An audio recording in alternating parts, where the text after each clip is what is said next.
And hello, here we are in our first podcast of 2020. How do you feel about that, Ian? 22. Oh Jesus, 2022. It feels like 2020. Yeah, I've lost the 2 years. I think we all have, really, haven't we? That says it all, Frank. That's how we're feeling. Wouldn't it be fantastic if it was now the start of 2020?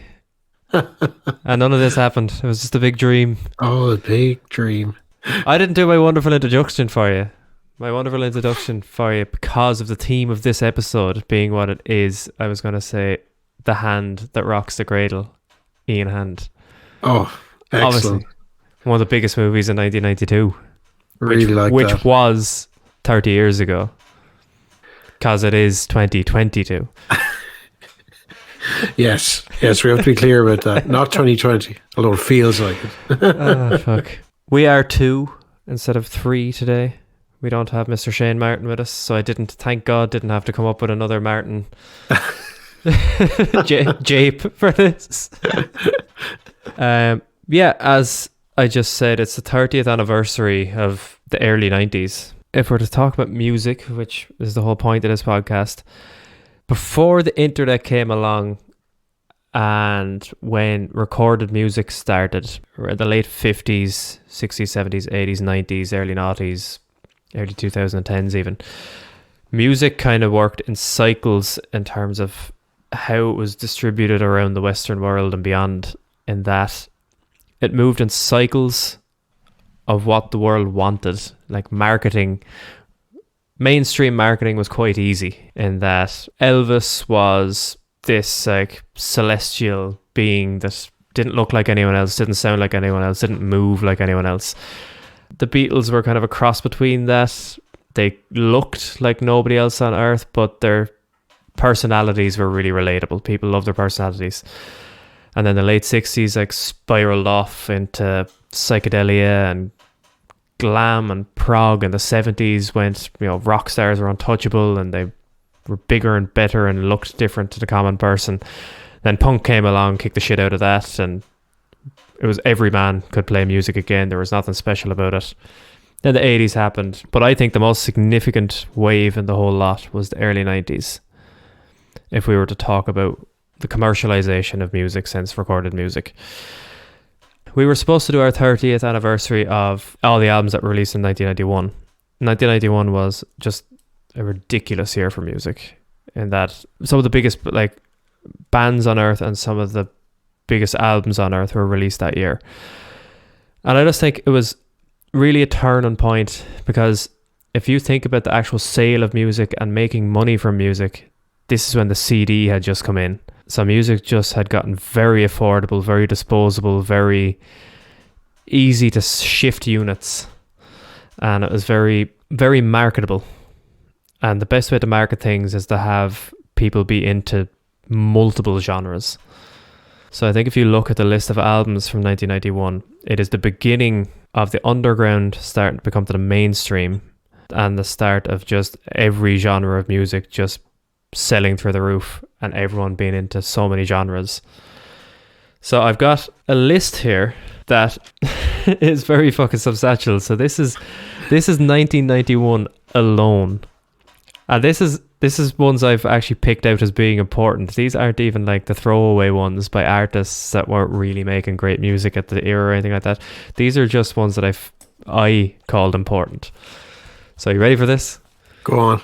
We had Nirvana's Nevermind, we had My Bloody Valentine's Loveless, Soundgarden Bad Motorfinger, Red Hot Chili Peppers Blood Sugar Sex Magic, Hole Pretty on the Inside, Primal Scream's Screamadelic, A Tribe Called Quest, The Low End Theory, R.E.M. Out of Time, Guns N' Roses Use Your Illusions 1 and 2, Metallica The Black Album, Pixies Trompe Le Monde, U2 Octone Baby, Massive Attack's debut album Blue Lions, Smashing Pumpkins debut album Gish, Dinosaur Jr.'s Green Mind, Pearl Jam's debut album 10, Temple of the Dog, Slint Spiderland, The Jesus Lizard Goat, Queen Innuendo, Tom Petty and the Heartbreakers Into the Great Wide Open, Tupac's debut Tupacalypse Now, NWA Niggers for Life, Blur's debut Leisure, Mudhoney Every Good Boy Deserves Fudge, De La Soul is Dead, Screaming Trees Uncle Anesthesia, the Tragically Hip's debut album Road Apples, Lenny Kravitz's debut album Mama Said, Alanis Morissette's debut album Alanis, David Byrne, The Forest. Frank Zappa released 3 live albums.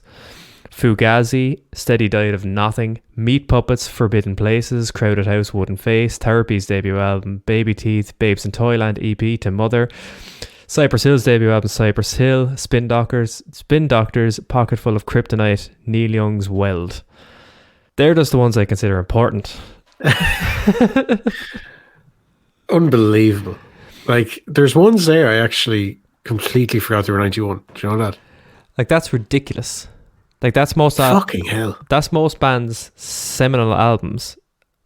And for a lot of the bands that it was their debut album, in the next year or two, they were to release their seminal album. So, like, that has to be significant. Why was there so many bands releasing important albums at that time? So, if it was a band like Nirvana, Metallica, Red Hot Chili Peppers, why were they at this point striving to make a better album or a more relatable album? And why were they being given the budget or the opportunity to make a more relatable or mainstream spreadable album? So the reasons for it is that during the 80s, you had such crap. You had Poison, you had Def Leppard, you had Whitesnake, you had Bon Jovi, you had all this macho bravado music, which this gets spoken about in every grunge documentary ever made. But bubbling underneath was this pissed off generation who had been raised by hippies, gotten into punk, and then had to live through Margaret Thatcher, Ronald Reagan. They grew up on like DIY type scenes.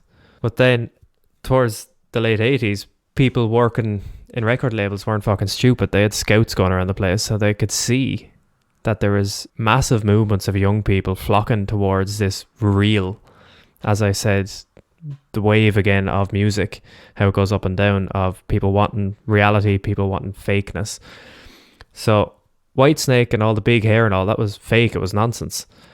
So once again, people they were flocking towards what was fucking real, in the same way they did with punk, but differently to punk. This had a bit of fucking more variety to it, it had more musicianship to it, it had more pop elements to it. So you end up with bands like Nirvana, Soundgarden, Hole, Primal Scream, from every corner. And then you've got like what was going on with hip hop then as well. It was starting to finally figure itself out as a genre. People were starting to exploit it then on the marketing side of things. Yeah, you have the people who were raised on punk and Zeppelin starting to write songs. So that was going to be a pretty fucking weird mix, you know? And yeah, you just end up with this strange, like, just completely original genres of music being made. And I just think it's a fascinating time. Like, even if you look at like films and everything from that era, like you've got like the trance, dance, rave scene and stuff like that coming out of parts of Europe.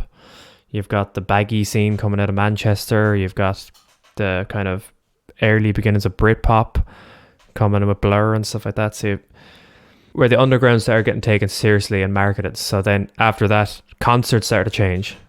There was moshing at mainstream concerts. Nirvana were starting to play to hundreds of thousands of people. Metallica were suddenly pop music. After being trash metal for close to a decade, they were suddenly a pop band selling the same size arenas as Michael Jackson, selling more albums than Michael Jackson. So yeah, it's just an unbelievably massive paradigm shift. The shit was still there, obviously. Like the highest selling albums of, just as a comparison, the highest selling albums of the 1980s were Michael Jackson's Thriller, Michael Jackson's Bad, Kylie Minogue's Kylie, Whitney Houston's Whitney, Phil Collins, U2 and Madonna. U2 were the closest thing there to an actual group of lads making music that they wrote and recorded. But arguably even Joshua Tree was still quite produced and made for purpose, basically. Oh yeah, absolutely. If you compare it to the Boy, like... Yeah, exactly. But then compare that to the highest selling albums of the 90s.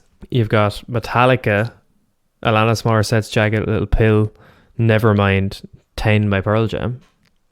Like, they're all in the top 15 highest selling albums of the entire decade. Like, that's a massive paradigm shift. Oh, completely. 100%. Like, But yeah, you've still got your shit there. Like, the highest selling album of 1991 was Mariah Carey. But you would argue that 1991 was the year that, as Thurston Moore said, the year punk broke. So it's 1992 when, you know, Nevermind finally goes to #1, knocks Dangerous by Michael Jackson off the top spot. So yeah, the floodgates opened at the end of 1991. The highest selling album of the entire decade was Metallica's Black Album, which, as I just said, how mental is that? That a band that, similar to the Red Hot Chili Peppers, had been around for almost a decade in the 80s and were liked, they were touring, they had their following, but then what the fuck changes in 1991? You know? absolutely. Yeah, it is.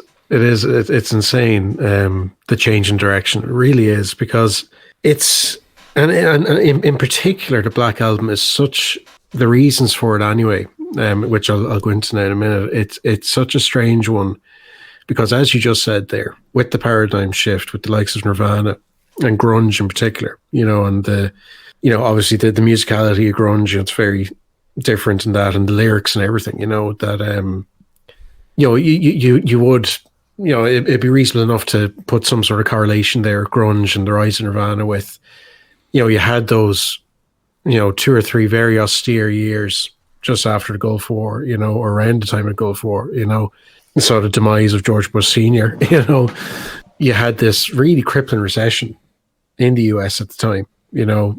You first had the Snl Crisis in '89, you know, which brought on the fucking recession. You know, it was the savings and loan crisis, you know, sign of things to come in the 2000s, but we won't go into that. But anyway, that's next week. Yeah, that's next week. Yeah, but you had that awful domestic problem there of the financial stuff with SNLs, but then you had the crippling effect that the Gulf War also had, where you had astronomically risen costs for fuel, you know, gas and that, because of the Gulf. Obviously, a lot of it came from there. So you can see how America's mindset, you know, like, you know, they were sick of this shit, and obviously grunge would be, you know, it's akin to quite a anti-establishment kind of near like punk, you know, like it's coming back like that, Frank, you know, like kicking off the glam rock and the ultra commercialism of that scene, you know, in the 80s. That, again, you know, very good strong correlations there at grunge. But when we go back to the Black Album, it was anything but that, you know. So with Metallica, you know, when I delved into it there with the reasoning for the change in, you know, of tack with the Black Album was, right, so look, you had 4 solid albums before that, you know, the foundations of thrash metal. You know, Metallica essentially invented that, you know, like they, you know, Cliff Burton obviously at the helm there, you know, for a lot of it, except for Justice, obviously. To put it into perspective, Justice in the first year sold 2 million copies, you know. So now look, I mean, in anyone's book, that's fantastic, even, you know, now, you know, but in a place like America, you know, it's commercially, you know, it's not fantastic, really. You know, if you want to break that barrier, you know, at the time, like, you know, Kirk Hammett, he said, like, you know, when it came to the next album, we didn't want to go down the same progressive, demanding route. We had our sights set on bigger things. You have to remember, at the time, you had some mega albums around, you know, like Bon Jovi, Def Leppard, Bruce Springsteen, even AC/DC, you know, he was saying 8 million, 9 million copies plus. He said that they wanted that. They wanted their own Back in Black, you know, like AC/DC. Like, they wanted this big commercial success. You're looking at the evolution of grunge and that, you know, like, as, you know, be more akin to punk. This is far from that. You know, this is like, they just want pure commercial success here, you know. So it was very interesting seeing that was the mindset from the start, you know. So when you look at that, you know, they start, you know, doing their famous riff tapes, or they're now known as the riff tapes, or the Black Album riff tapes. You know, they're like, okay, look, we tried producing ourselves for Justice, and, you know, yeah, okay, you know, we got 2 million sold, but obviously it wasn't good enough. But we have all these new riffs here. So what are we going to do? This is the first time ever, you know, that they said we'll get an actual producer in to produce us. Now, they did have producers in the past, you know, but not to the extent where they'd be very hands-on. So the lads kind of said to themselves, look, we obviously need to put our collective egos aside here a bit, and get a producer in to see what can be shook up, So it was actually Lars Ulrich that got Bob Rock in initially because he heard Motley Crue's recent album at the time, Dr. Feelgood. And he liked the real low-end bass of it. It was a big, big commercial success. And it wasn't a million miles away from what Metallica sounds like and what they wanted. They phoned up Bob Rock, got him in. At the time, again, Lars was quite guarded and he said, look, we might just get you to mix a few of these new tracks and maybe just see what you think about producing. And Bob said straight away, I'm not here to mix, I'm here to produce you, all or nothing. And of course, Lars was a bit of a fucking tissy fit, and the rest of the lads had to calm him down and said, no, listen, we need to change something here, So anyway, the first 3 months were quite difficult apparently with Bob Rock, because again, Bob was, he'd examine the riffs and he'd look at the lyrics and he'd say to lads some home truths that, look, if you want these, 8, 9, 10 million plus record sales, you're going to have to change some of these things. As both Kirk and Lars said, they had this Metallica riff that they had for they kind of crafted it with Kill 'Em All and they perfected it with Justice. And a lot of those riff tapes, for the early day demo Black albums had this riff or the structure of it anyway. Yourself, Frank, being a guitarist, you have this kind of formula. Mm. And Bob Rock was like, we've heard this a million times. Yeah. So that was a bit of a bitter pill, but they said, right, okay, we'll change stuff.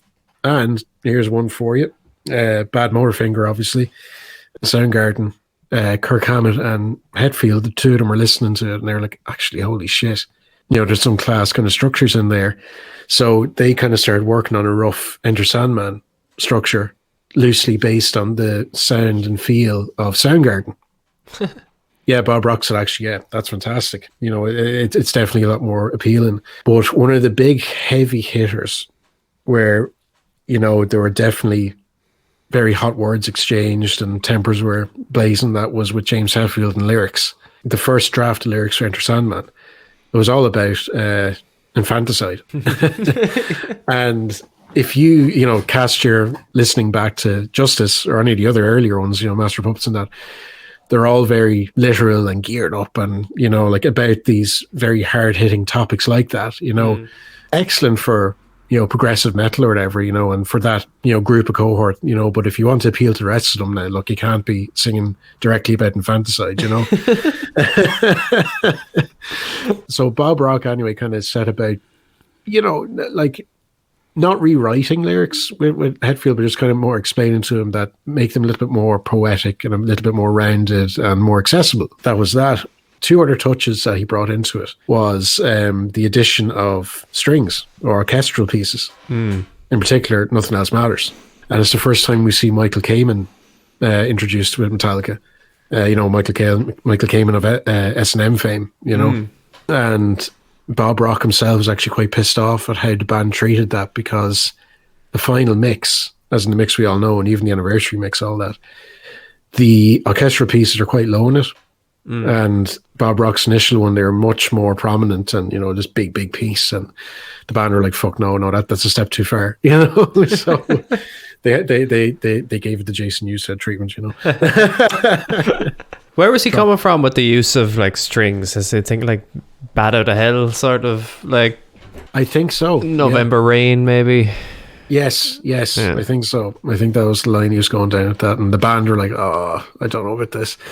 And then another thing that he was kind of wanting to get in with them was the use of various different percussive sounds on tracks, so shakers and that, I actually didn't know this, but every single track on the Black Album has a shaker in some form. Do you reckon it's just on the click track sort of thing? Or yeah. Some they're Sad But True, you can hear it no problem. And, I think I understand you can hear it in a bit as well. But yeah, there's others that it's brought way down, Yeah. And as well, he also introduced both Kirk and James to a lot of different effects, for the guitar. Yeah. Not just fucking distortion and that, Yeah, so there's a lot of chorus on there, yeah. A hell of a lot of chorus. Yeah. And Metallica wouldn't be known for that. Did it pay off for them, Frank? The big question, of course it paid off for them in droves. So, look, I have a lot of figures. I'm not going to go through them all, but I'll just, a few nice little ones, the very first week of the release of Enter Sandman as a single, nearly 600,000 copies sold. It went double platinum in the UK, the Black Album, in the first week. No problem, right there. In total, in the US Billboard 200, like around about from 91 to present day, it logged over 488 weeks consecutive. What? Yes, in the US Billboard 200. Christ. It's the longest charting album. It's the longest charting album, the third longest charting album, just behind Pink Floyd's Dark Side of the Moon and Carole King's Tapestry. Oh, wow. Okay. Yeah, I know. Carole King really surprised me there. A great album, like, but you know, it shocked me there. Like, yeah, I was also gonna say Thriller or something. I say, okay. Yeah, I know. Yeah, like, I mean, at the time of pre 30th anniversary, because that was obviously just last year. In 2016, it clocked so far anyway, went 16 times platinum in the US. Like, that's just fucking insane, isn't it? Yeah. And then look, I suppose when you look at contemporary reviews now, actual reviewers, look, there were tons of glowing reviews. You had Entertainment Weekly calling it progressive trash, a new genre.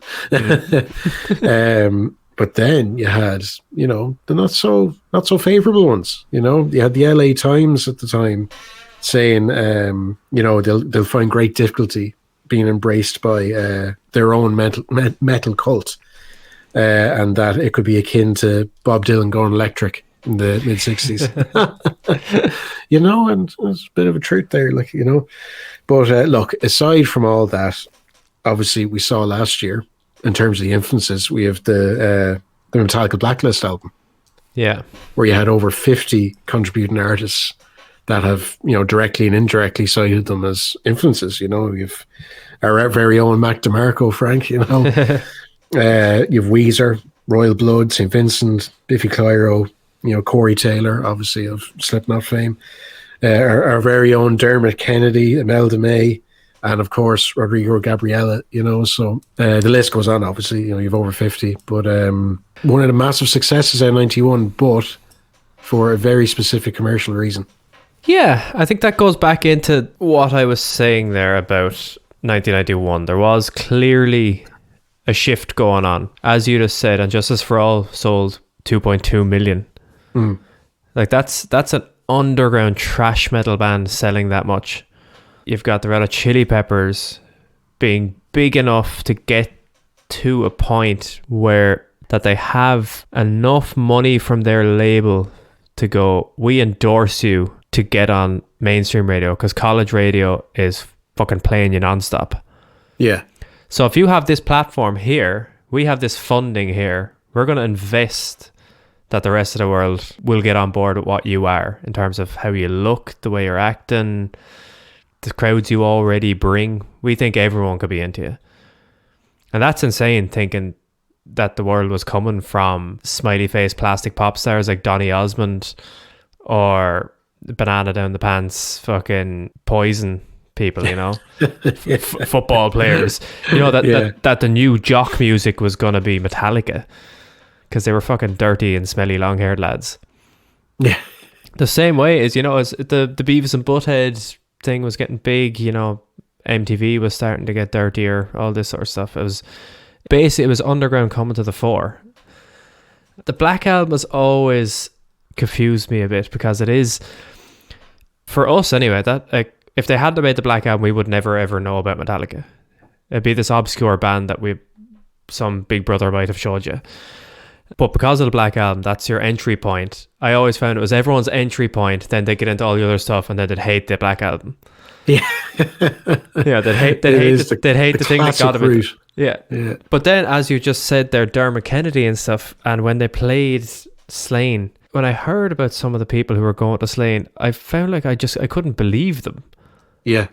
I was like, you're not into the Black Album. The Black Album's like, it's not that accessible. Yeah. That's what I always found funny about it, is within the music world and metal fans, they go, oh, it's a soft piece of shit. But it really isn't that accessible. Like, it's still, like, there's still long songs on it. And bar Nothing Else Matters and Enter Sandman, That's kind of it, really, isn't it? Like the rest, like I don't think the rest of it is all that poppy or gloss or shiny. Yeah, like even Sad But True, like it's a big heavy number, you know. Yeah, like I even hear that and I go, that's a bit heavy for me. Like it's like Big massive low end, like, you know. yeah. So I do find it strange how popular it is because it's not like they really didn't sell out that much. Like I would argue that Bad Motorfinger is more accessible than the Black Album. But for some reason, the Black Album was just marketed so well and everyone got on board with Metallica, those four lads, that it was just cooler. It was more playing in your big truck and drive around the place sort of thing. That kind of, like, Jock America loved it, I think, because it was heavy metal, But I would argue that, like, songs on Bad Motorfinger were more easier on the ear. Oh, yeah. Like, I mean, Hetfield himself actually... picks out a few songs on the Black Album that are like, they're definitely not as accessible, like Don't Tread on Me and stuff like that, and to me, one of my favorites on it, and it's just me harking back to Justice, because Justice is my favorite album, The Struggle Within. That's a very thrash metal song, and I love that because that is the only real thrash metal song on the album.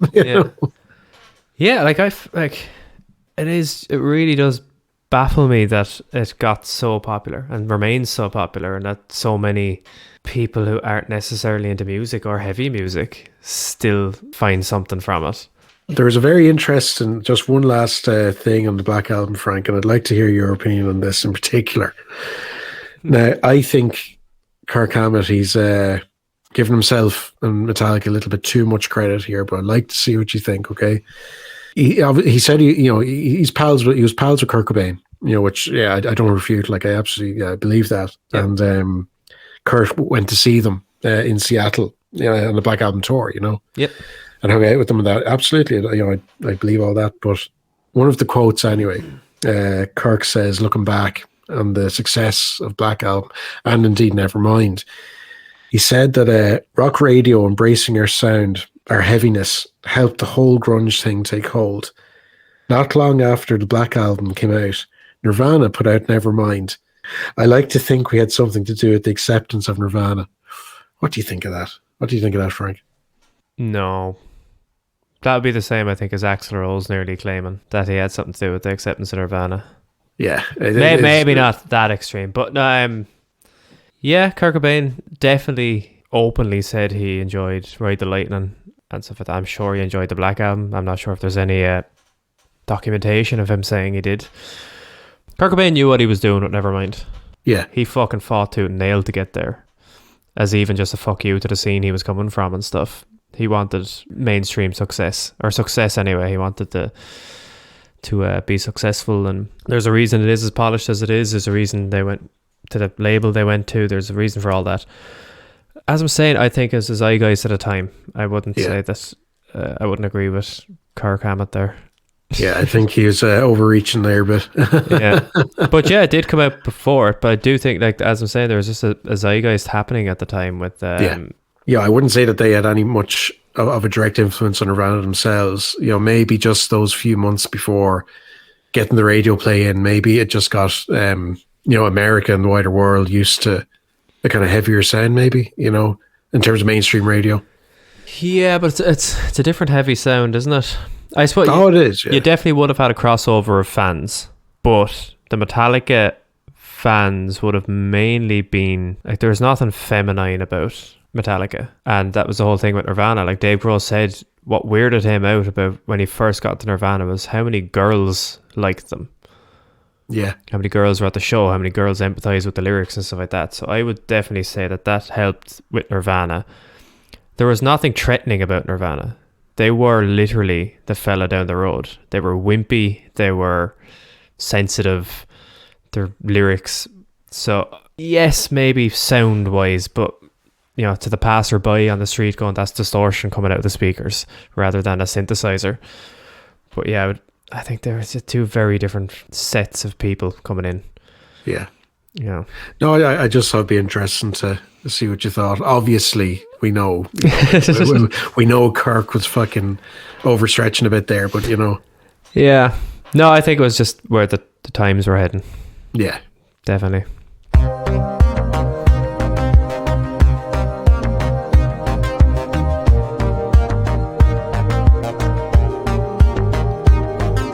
The future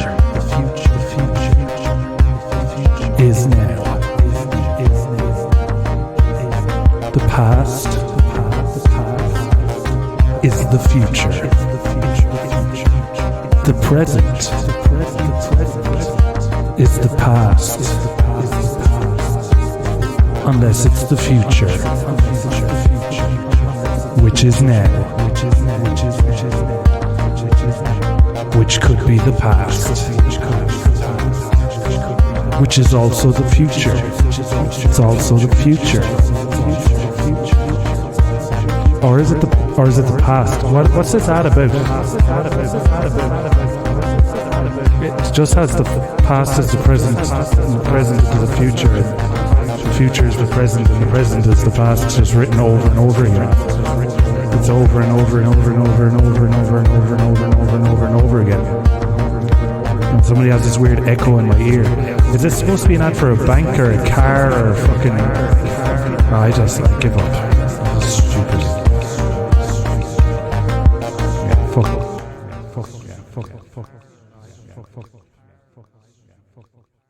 Okay, so I'm gonna just go into talking about Soviet Union. Polushka, ole. As per usual. So we're talking about the late 80s, early 90s and music changing. And I think one thing that is quite significant in terms of the globe in general, you mentioned the Gulf War, we mentioned Maggie Thatcher and Ronald Reagan and what the Western world was struggling with, and the everyday person was listening to music and making music and stuff like that as a reaction to the worlds they were living in. But one thing in terms of commercialization and a fucking massively expanded market was November 9th, 1989, the Berlin Wall fell, which basically just opened up half the world to all the shit that we were doing for the last 30 years. Legally, but there was plenty of music circulating around inside the Soviet Union. So just a few facts about Western music inside the USSR. Cliff Richard. Congratulations. He was the first person to perform behind the Iron Curtain. Wow. Yeah, he played 13 nights in a row in St. Petersburg in 1976. I'd like to believe he was probably one of the few that survived strict censorship. Yeah, I think that this lad is... this lad's fucking harmless. he's not going to stir a revolution in these young people. It is thought of that Elton John in the 80s was the first Western, but he was basically the first significant Westerner to play. The first one that made any bit of a difference. Obviously, people playing in West Berlin was a big problem when Michael Jackson played there in 1987 or 1988, sorry. They turned the speakers over on the walls and people from the east just started fucking gathering and saying, bring down the wall and stuff like that. So much so that the guards on the east started shooting the speakers just to get them to stop blaring the music in. And then as like a kind of peace offering in July 1988, Bruce Springsteen played in East Berlin. And so he was one of the first big Western artists to play behind the Iron Curtain. Obviously, the reason someone like Bruce Springsteen could sell out somewhere in a Soviet country was LBJ, Johnson, in the late 60s. He put a hell of a lot of funding and concentrated on like global radio broadcasting. That was just a move to kind of like further how far networks and broadcasting could go, but it was also people think it was a way of like trying to fuck with Soviet Union from the inside out. Like the popularity of Western music just like went through the roof then during the 70s because everyone was logging on to like, Radio Free Europe, Radio Luxembourg, and that's where people were like recording off of that. And then obviously, as we spoke about before, music on the bones, people bootlegging music. So it was all, there's a massive bootlegging industry going on in the East. So the biggest distributing company on earth at the time were a group called Melodia, which was the prime music distribution company for the Soviet Union. They decided what could get played, and hence they decided what could be bought, and they kept all the record sales. It's basically only like vocal bands from Soviet Union. But then they and Cliff Richard, of course. And yeah, Cliff Richard. But yeah, that's basically the select few safe European bands. If we skip forward to 1991, the highest selling artist in 1991 in the Soviet Union, the last year that they kept the record on Melodia, was Patricia Klaas, who is a French singer who was basically female Cliff Richard from France. But that was basically, it was just households buying music and stuff like that, whereas the people on the street were out bootlegging rock music left, right and centre. Like the Beatles to this day have a massive significance because they were just bootlegged so heavily. Led Zeppelin, bands like Metallica, Black Sabbath, they were fucking huge on the bootleg scene. Yeah. When the 80s started, radio and Music on the Bones had become so popular that they were like, we have to crunch down on this because people are starting to get ideas here. They're starting to get notions from this fucking free music that they're hearing. So the 80s, they really fucking locked up shop in the Soviet Union. They were like, nothing can come in. They're trying, like, they spent $3 billion a year trying to block and jam signals, radio signals from Europe. So this was across Czech Republic, across Ukraine, all the way up to Moscow. So it was a big, big problem that they spent a lot of time on. Even just playing rock music as a Soviet Russian, you could get in trouble basically because it was Western influenced music. And then if you were caught with records, you could get jail time and sent away. So yeah, there was a cool phrase that I came across. There was a tusovka, which basically meant something is happening, which was like a youth movement of like when youths would meet together in a public area in the, like, as a counterculture in the 80s and 90s. So you'd say like, tusovka happened down the road there tonight. You know, it's like there's like class. And that kind of became like a slogan of like the late 80s, early 90s of something is happening. So a prime example of that, September, the 28th of September 1991, Metallica and AC/DC were on tour together around Europe on a tour called the Monsters of Rock. And it was a very normal tour. It was going around, you know, France, Germany, England, Scandinavia. And they could see that the Soviet Union was in absolute fucking disarray. Berlin Wall had come down. Everything was kind of falling apart over there. Everyone was voting to get the fuck out. They were forming new unions among themselves. And they decided to just put on a free concert in Moscow. It's reported that 1.6 million people showed up to it because it was just a free concert. And then even the Russian guards, who were Russian soldiers who were put there to be security and guards, just saw the fucking madness and enjoyed seeing these fucking rock bands coming in. They just took off their uniforms and hats and turned around and fucking joined in. So it's just fantastic, absolute fucking bedlam. And there's videos of it. There's a video of them playing at their Sandman. I'm sure the whole gig is up there on YouTube somewhere, but it's just mad. You see helicopters like just skimming over the crowd. Just goes on for acres. You know, I've seen photos of the helicopters. Yeah, it's nuts. There's just like a mist coming off the crowd as well because September is probably still kind of warm there as well. But yeah, people came from fucking Lithuania, Ukraine, every part of the fucking Soviet Union just to go see this Monsters of Rock free concert. So yeah, Metallica really had a massive part to play in this, like, kind of bringing shit down. And another example I have, which is kind of from another part of the world that was kind of trying to get rid of their harsh socialist past, was Slovenia. Slovenia had their independence in 91, 92. They were finally declared an independence by the European Union in 92. And then Nirvana came there on February 27th, 1994. And yeah, they kind of weren't obviously as extreme. They were getting away from Yugoslavia and they'd had their 10-day war and stuff like that in 1990. An example of them kind of fully embracing Western society. And Nirvana, 1994, were probably the biggest band on earth at that time. So them playing there was like a big, big deal. Strangely enough, they played a place called the Tivoli Theatre. No way. Which is probably still standing in their country. Oh, don't you know? Like, you know, my God, so much to answer for. But yeah, that's just kind of what was going on the other side of the coin. And obviously, as we saw then with the invention of the CD coming to prominence in the 90s, and then obviously this massive market opening up all the way from ex-Yugoslavian countries, ex-Soviet countries, it just sent the music market skyrocketing. If it could be sold and made money on, people were fucking making money on it in every corner of the world. It was a success for liberation, but the absolute beginning of the end of mass commercialism.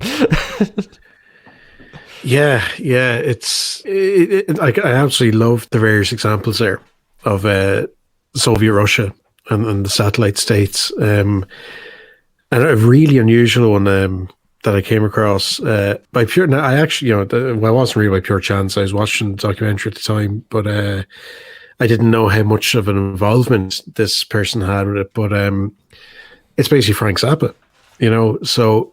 Obviously, early 90s, obviously poor Frank, his untimely death only around the corner, unfortunately. Obviously, Frank's massive height was, with, first you had the late 60s Murders of Invention, and then you had a fantastic, solo career himself in the 70s, and way into the 80s even. When you were on about bootlegging there, like this massive underground bootlegging industry, essentially, throughout the Soviet Union. In what was Czechoslovakia, you had Frank Zappa. Frank Zappa was one of the most heavily bootlegged artists going, and so much so, like he inspired a whole kind of genre of underground rock in Czechoslovakia. But there was a band called Plastic People of the Universe who were very much in the style of Mothers of Invention. They were like incredibly famous in the underground Czechoslovakia, obviously in place or in lieu of Frank not being able to go there. Anyway, you had obviously the Velvet Revolution in 1989. This peaceful revolution, against the communist regime in what was Czechoslovakia.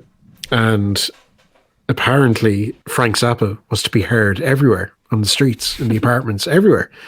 And he was such like this beacon of freedom, for the people, because there's this kind of infamous urban legend, but I think it is, pretty much true that very early on in the 60s or 70s, a guard stopped, a bunch of youths listening to the illegal music.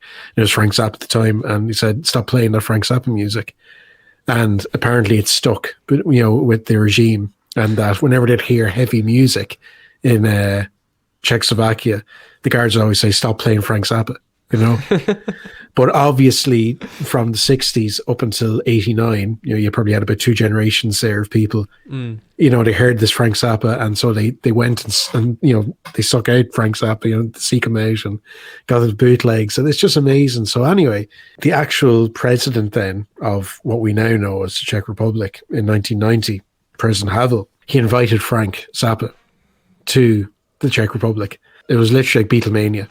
As soon as he got off the plane, there was hundreds upon hundreds of thousands just there to see this king of freedom, What age is Frank Zappa at this time? He was in his 40s, I'm going to say. Yeah. How weird would that be? Oh, like absolutely bizarre, Like he would never get that reception.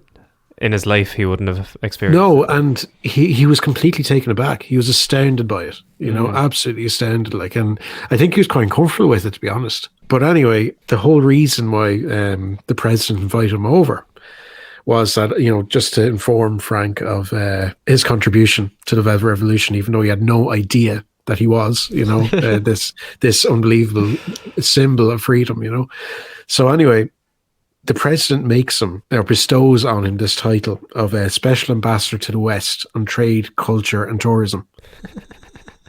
And that basically he wanted Frank Zappa to be the go-between between the now new Czech Republic and the West.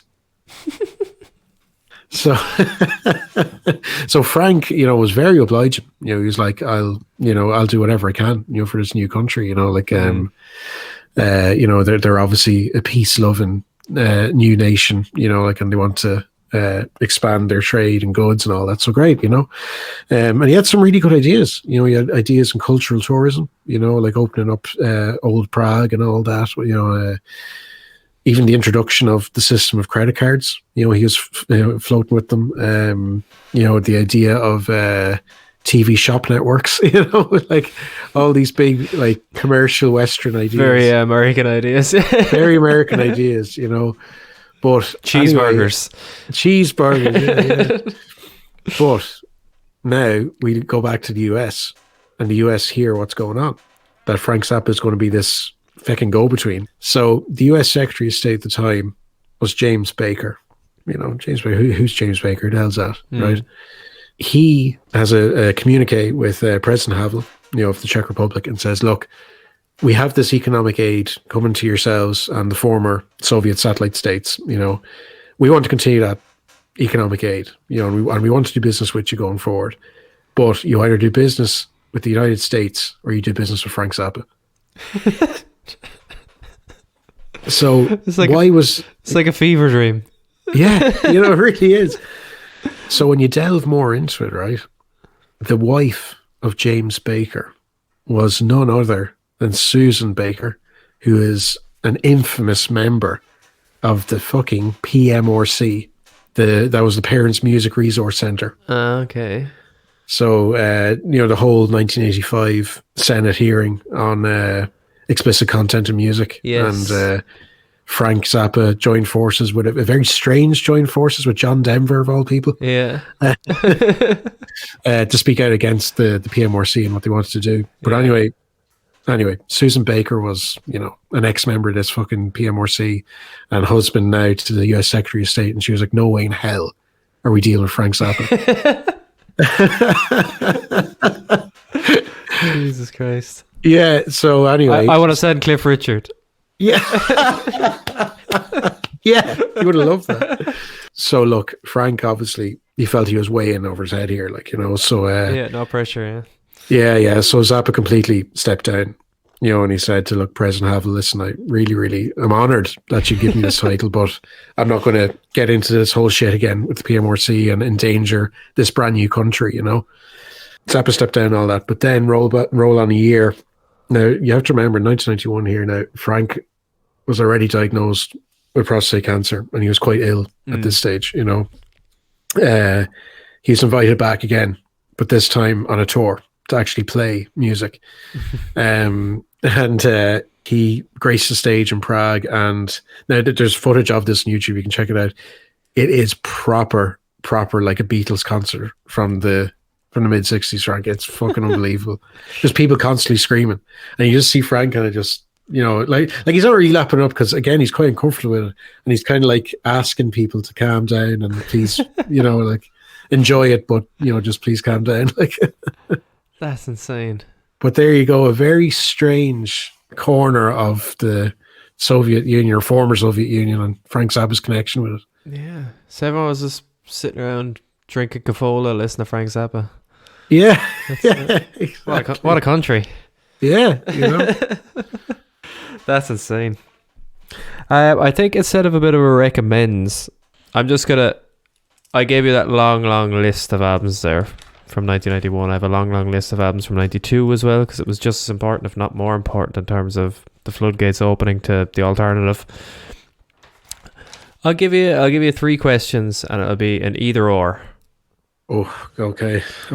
And it can be what you think were more important or what you just personally prefer. Okay. Sound good? Yeah. So, Pearl Jam's 10 or Bad Motorfinger by Soundgarden? Oh, God, that's a good one, Frank.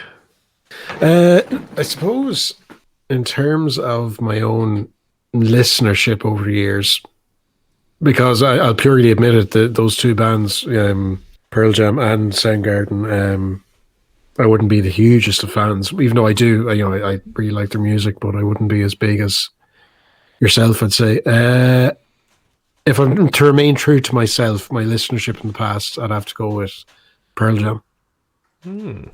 Okay, I'm gonna U2's Octone Baby or R.E.M. Out of Time.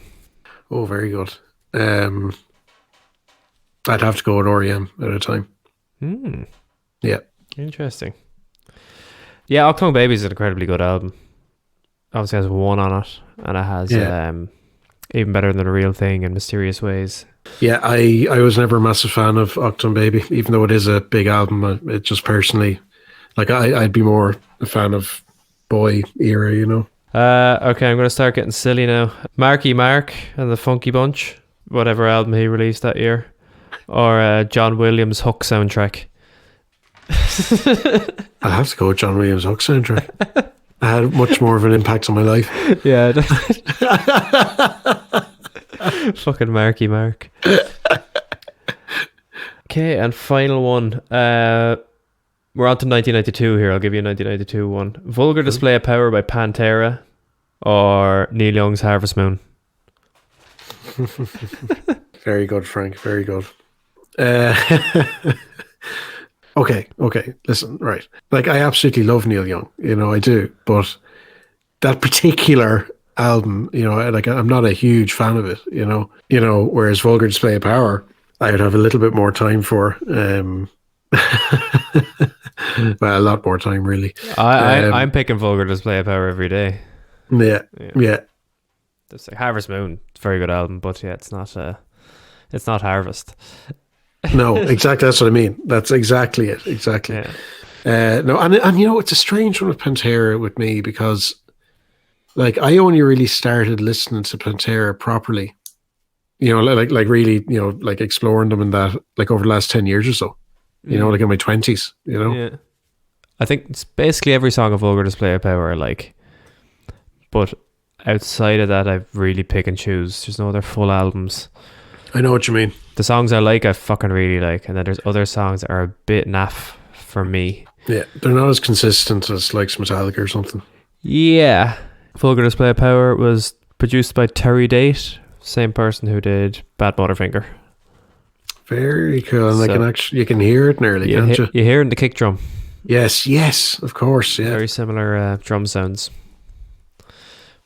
Yeah, I think we're going to wrap up there, you know, right? Yeah, I'm happy with that. Our tour through the early 90s. Yeah, and I suppose if you reflect on the past, you got to talk about now, the early 20s. My theory is that music has been, I won't say in disarray, but it's been, there is no main sale of things anymore. The idea of the sine wave is kind of gone out the window since the internet came along. Because you can be in your own little world now with the internet, and it's a great thing. It gets rid of big, huge cultural moments, but at least we're not all being forced to listen to whatever is the thing. Like Cliff Richard.